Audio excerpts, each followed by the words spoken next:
So now we're going to taste our Octomore 15.2. Of course, like all the 0.2 expressions that have come before, this is where we can focus on the cask maturation, focus on the influence of the wood. And this particular expression, the 15.2, is really quite unusual in comparison to some of the previous 0.2s because we're using cognac casks as the kind of point cask in here, which we'll talk a little bit about how that shapes the spirit. So this is quite interesting because the spirit for the 0.2 and the 0.1 are identical. It's the actual cask maturation is where we find the point of difference.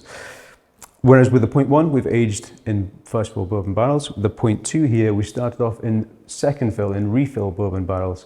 And then a couple of years into the journey, we've recast into cognac casks, some amazing quality French oak cognac casks. So again, the influence of the French oak compared to the 0.1 with the American oak is huge.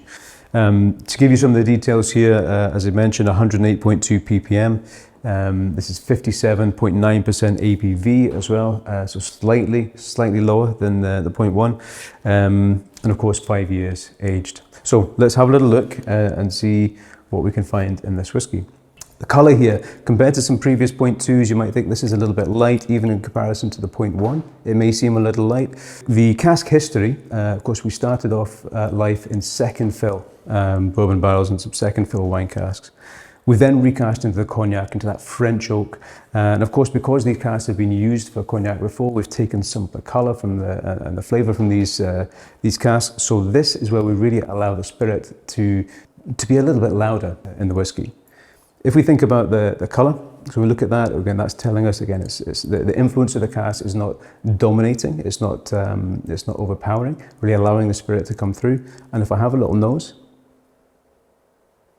that's where there's a little contradiction, because the influence of that French oak really comes through on the nose. I'm really getting lots of zestiness, I'm getting a lot of toasted oak notes, and I think this really speaks of the cask that have come from. If we have a little nose again, that zestiness, that salinity, that kind of citrus style is absolutely there, but that nutmeg, that toasted oak is all over it. We have a little taste.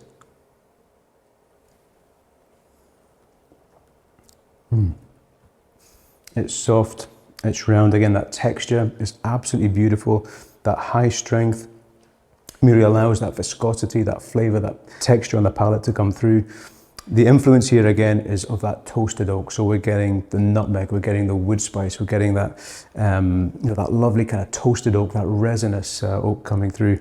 It's an absolutely incredible expression because I'm not even really talking about the peat smoke here. That's kind of secondary, and now it's starting to come through on the palate. So again, what we're doing here is allowing the balance in the spirit, allowing all of these different elements to be showcased. And for me, the quality of that French oak, the way that's allowing the balance of the spirit to come through, is absolutely incredible for this Octomore. Absolutely delicious.